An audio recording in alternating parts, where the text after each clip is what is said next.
पाकिस्तान के मीडिया को मसाला देने का काम कर रहे हैं और दुनिया के सामने देश का सर नीचा करने का काम कर रहे हैं। खैर, राहुल गांधी जी को समझाना मेरे बस की बात नहीं है, तो कृपा करके खुलकर बताएं कि ये भगवा आतंकवाद और पाकिस्तानी आतंकवादी को बाइज्जत बरी करने का पाप किसने किया। पैनोरमा ग्रुप, जो सोचता है वो करता है। नमस्कार दोस्तों, आप भी न्यूज़ फॉलो कर रहे होंगे और राहुल गांधी जी जो ट्विटर के माध्यम से प्रश्न पूछने का प्रयास कर रहे हैं उसके बारे में आपको भी जानकारी होगी। मैंने सोचा आज उसके बारे में आपसे थोड़ी चर्चा करूं, आपका मन जानूं। राहुल गांधी जी हमारे लोकतंत्र के एक बहुत महत्वपूर्ण पद पे हैं, नेता प्रतिपक्ष हैं, लेकिन उनकी हरकतें कई बार ऐसी हो जाती हैं जिनको समझना बहुत कठिन हो जाता है। राहुल गांधी जी को पूरा अधिकार है देश के प्रधानमंत्री जी से सवाल पूछने का, ठीक उसी तरह जैसे आपको और मुझे है। हम सब देश के नागरिक हैं और प्रधानमंत्री जी हम सब के प्रधानमंत्री हैं। लेकिन वो सवाल कब और कैसे पूछा जाए ये भी बहुत जरूरी बन जाता है। राहुल जी को पता है कि अभी हमारे सांसद विदेश में देश का पक्ष रखने गए हुए हैं।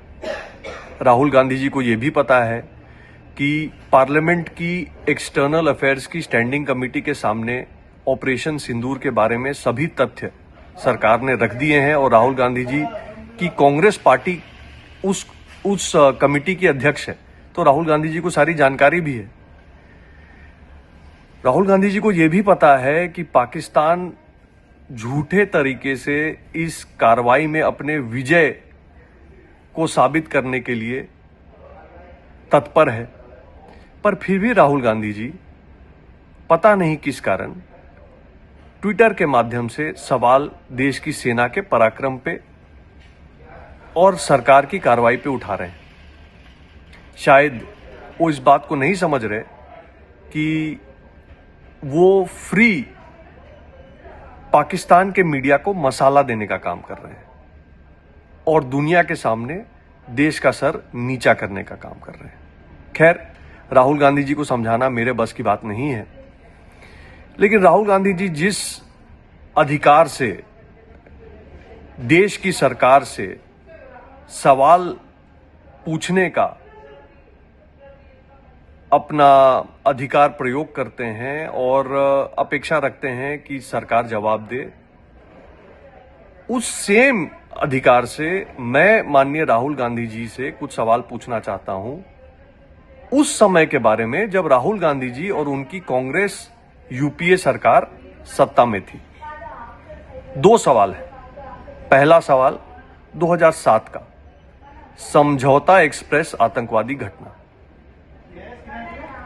2017 में जब यह मुद्दा कोर्ट में आया तो इस पर्टिकुलर केस समझौता एक्सप्रेस टेररिस्ट अटैक के इन्वेस्टिगेटिंग ऑफिसर स्टेटमेंट है कोर्ट में सत्यापित कि समझौता एक्सप्रेस घटना में एक पाकिस्तानी नेशनल को पहले पुलिस ने दबोचा, जिसने स्वीकार किया कि इस घटना को उसने अंजाम दिया, पर बाद में सरकारी दबाव पर उस पाकिस्तानी को छोड़ा गया और स्वामी असीमानंद जी को उस मैटर में लपेटा गया और पार्लियामेंट में एक नए शब्द का प्रयोग हुआ, भगवा आतंकवाद।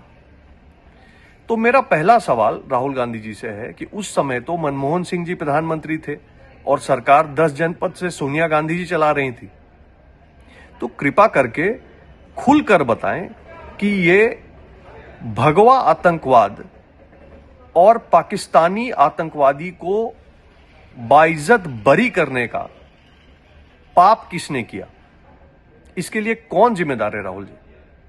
और मैं लांछन नहीं लगा रहा, आप 2017 के कोर्ट के प्रोसीडिंग्स उसको निकालकर पढ़ लीजिए और फिर शांति से जवाब दीजिए। दूसरी बात, 26/11 अटैक, पूरा देश जानता है कि अगर उस समय प्रधानमंत्री मोदी जी प्राइम मिनिस्टर होते और इस तरह से सरेआम बंबई में घूम घूम के गोली चलाकर एक दिन नहीं, 2 दिन नहीं, कई दिन तक हमारे शहर, हमारे सबसे बड़े शहर बंबई के को हॉस्टेज रखने का काम अगर आतंकवादी करते, तो मोदी जी क्या रिएक्शन करते पाकिस्तान में 26/11 अटैक के बाद, ये पूरा देश जानता है। लेकिन उस समय कांग्रेस की सरकार थी, मनमोहन सिंह जी सरकार में थे। अब राहुल गांधी जी से मेरा सवाल है कि उस समय आप बताइए कि क्या देश के सेनाओं ने मनमोहन सिंह जी के सामने प्रस्ताव नहीं रखा था कि हम आतंकवादी का जो गढ़ है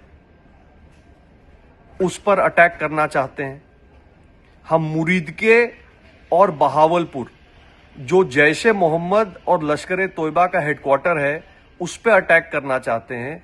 क्या ये उस समय के सेना अध्यक्ष ने प्रस्ताव नहीं रखा था? और रखा था तो कांग्रेस की सरकार ने उसको अप्रूवल क्यों नहीं दिया? क्यों उसने सेना को रोका? आपको किससे डर था? आप किससे घबरा रहे थे? कहने का मतलब है कि राहुल गांधी जी, प्रधानमंत्री से सवाल जरूर पूछिए ऑपरेशन सिंदूर के बारे में, पर साथ ही साथ ये समझिए कि ये लोकतंत्र है। अपने समय के बारे में जवाब देने के लिए भी तैयार रहिए।